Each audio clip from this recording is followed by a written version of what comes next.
Hello there all my lovely jewelry makers, I'm Christina of CSLdesigns, and in today's tutorial I'm going to show you how to make your own Fleur De Lis chain links. So they work great for really cute bracelets or necklaces, or you can even use the individual links as little earrings. So if you want to learn how to make them, then keep watching. So to make these links, all we're going to be using here is this regular round silver coated copper wire, and this is a 0.8mm. Then as for the tools, we of course need to be able to cut our wire, so I've got my flush cutters. And then I got my tweezer nose pliers here to help manipulate the wire. And finally I got a pair of round nose pliers as the main tool to make the links with. So I'm going to leave all this information along with links in the description box down below so you can check that out.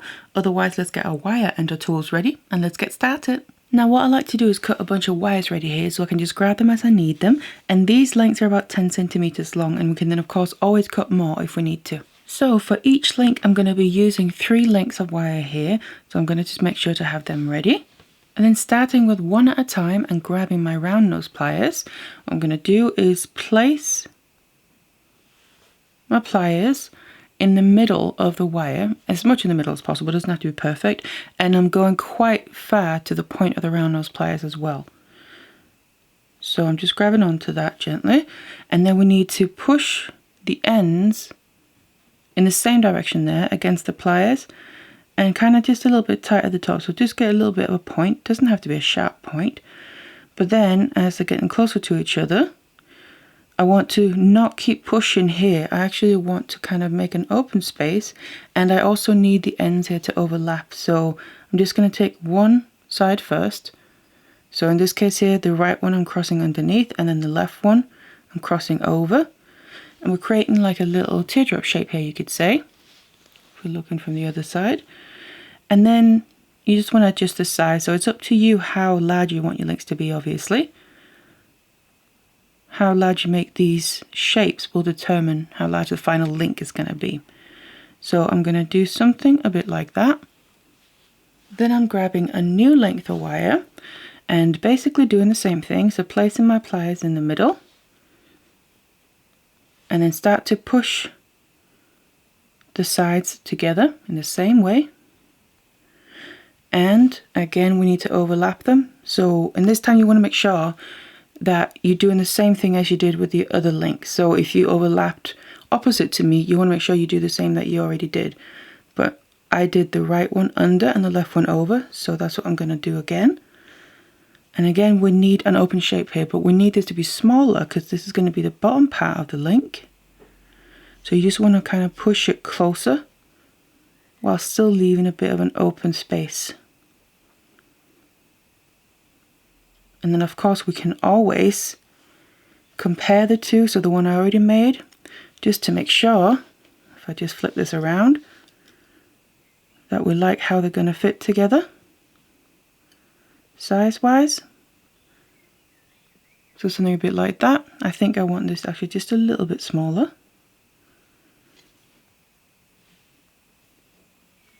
So we have our 2 little teardrop shapes in place. One is larger and one is smaller. And then with the 2 shapes, what we're going to be doing is actually slotting them together. So that's why we need to make sure we overlapped in the same way, so that when we flip one around and have the 2 points, you could say, the points where the wires overlap, go against each other, we can interlock them like this. So they lay nice and flat as well, so we don't have extra bulk, for instance. And this is how the basic shape is going to be. Now we have the top part that's larger and the bottom part that's smaller. So of course these are loose, so we do need to attach them together, which is where the last length of wire comes in. Now what I like to just do with that is grab my tweezer nose pliers here and place them in the middle, roughly. And then just bend one side over the pliers and basically come alongside the other length. So we have a little bend in roughly the middle of the wire. And I just find that that helps more when we need to put these together rather than just leaving it straight. So we need to have the shapes here placed like this. Now it can be a little bit fiddly because obviously they are wanting to move around. Just try and hold on to it the best you can. And I'm kind of trying to hold on to it sideways here, because what I'm then going to do is use this length that I just bent and basically slot that in from the side there, the top but the side of the shape, and have it come down so it's now on that point, partly wrapping around that point where the wires overlap and they're kind of intersecting with each other. And then all I want to do is wrap this around. So we want this to wrap right at the point where the two parts meet. So that can be a bit fiddly, but doing that bend to begin with helps a lot. So just get it into place and then start to wrap, just grabbing one length there.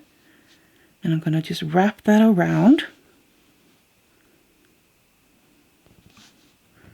You can just do a bit at a time, and then also help squeezing it into place and tightening it more using your tweezers nose pliers there, or chain nose, whatever you're using. Help maneuver the wire in place because, like I said, it can be a bit fiddly and it is quite small what we're working with. But the aim is to then get this wrapped around so the parts end up being tight together. So obviously they're not going to be loose like this, so they're still a bit loose now. But what I'm going to do is bring it around over the top again. So we already have a wrap around the front here once. I'm going to bring it around again. So we have two full wraps. Just grabbing my pliers to help squeeze anything tight. And then have it come out to the side again. So these lengths, the ends of this wire here, are coming out in opposite directions, straight towards the sides. So like that. And it's a lot firmer now already. The two parts aren't moving around loosely as they did.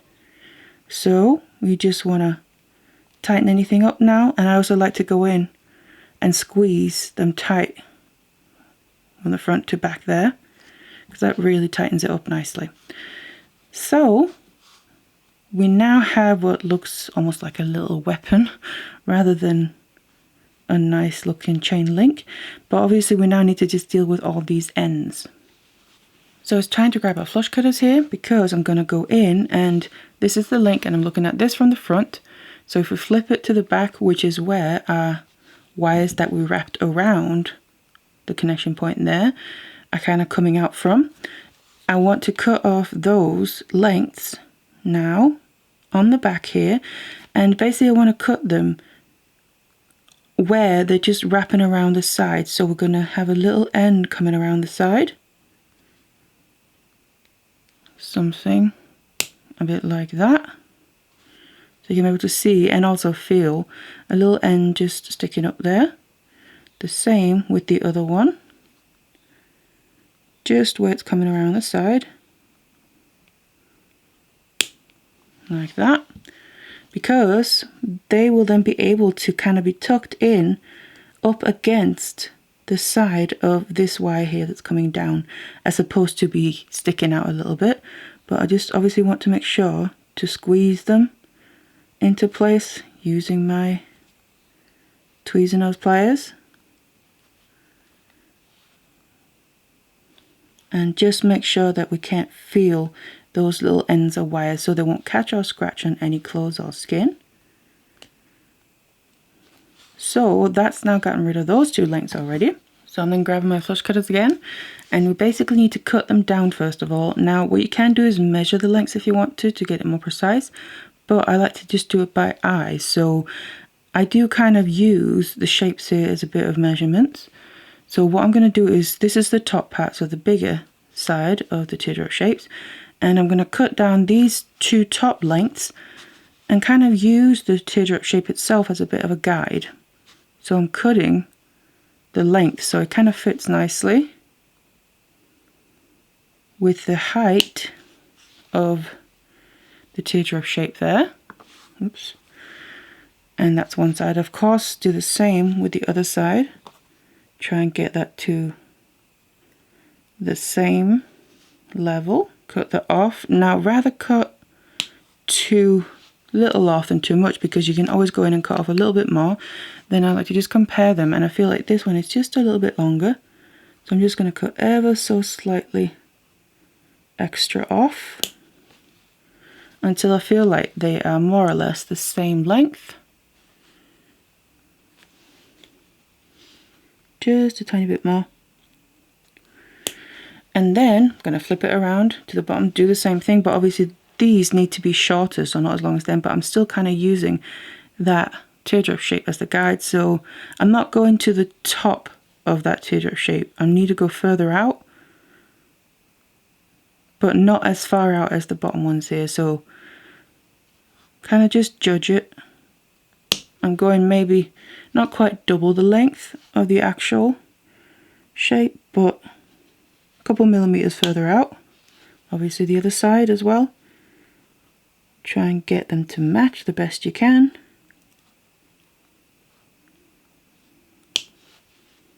Something a bit like that.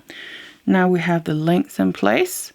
Then I'm going to grab my round nose pliers again, and then we just need to shape these lengths of wire. So if we're just looking at it here, I'm going to just start with the bottom two, so the shorter ones, and I'm going to go quite to the tip of my pliers because it's quite small, these loops that we need to make. And I'm just going to grab right at the end of that wire, and this is on the right side, and I need to then shape this basically going upwards towards the longer length at the top, and just kind of bring it inwards towards that wrap we have in the middle. Something a bit like that. Can always adjust anything, maybe make it a little bit tighter. And then while I'm here, I like to just do the same on the other side. So kind of try and get these two as even as possible first of all. Bringing that in and upwards towards the long length. And then just have a look at them, see how similar they are. That looks pretty good. Then I'm going to the long ones, again grabbing right at the end. And then this again, I'm starting on the right side and I'm going to be bringing that downwards. So opposite to the one below, to the small one we just made. And these ones I want to be a little bit larger, so I'm bringing that in the same way, but just making sure that these loops here now with the longer lengths are also a bit larger than the ones we just made on the bottom. So for instance, something a bit like that. And of course the last one, same thing. Grab right at the end, bring it inwards and downwards, and get it to match as much as we can to the other side.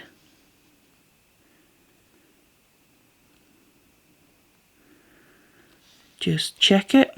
When I check the size, I prefer to do it from the front just because it's easier to see how symmetrical it all is. And we're looking from the right angle. And that doesn't look too bad. So this is pretty much now the link complete if you're happy with it. Obviously, otherwise you can just do any adjustments that you need to. So after making that link, what I'm left with are these short little lengths of wire here. So obviously you could say this is the waist stitch from making the one link. But what you could do with these is use the little leftover pieces here to make jump rings with, and use those jump rings to connect your links together. So really you would be left with next to no waist stitch at all. So obviously that's up to you. And then just to show you how you can connect two links together, I'm going to grab a jump ring here, and of course we just need to open it. So I'm just opening my jump ring, and then I'm going to place my jump ring through one link, and I'm going to go through the big teardrop shape that we made, just from front to back. And then to attach the next link, I'm going to want them to sit on top of each other like this. So I need to go through the small teardrop shape, so at the very bottom there, but I need them to sit front facing the same direction. So I need to make sure I'm going from back to front. And then of course,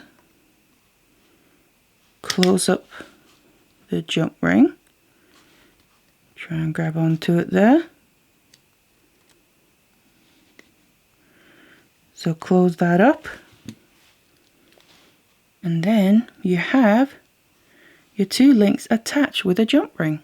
So just for size reference, obviously you can make these links smaller or larger, completely how you want to, but these ones that I'm making are about 1.5 centimeter in height, and then just over 1 centimeter in the width from side to side.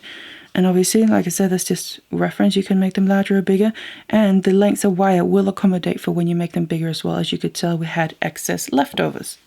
So that is how you make these cute little Fleur De Lis chain links that you can use for whatever you want to. So I really hope you enjoyed the tutorial. Now if you like making your own chain, I have loads more chain design tutorials on my channel, so you can check them out. Otherwise, thank you so much for watching this one, and I'll see you in the next one.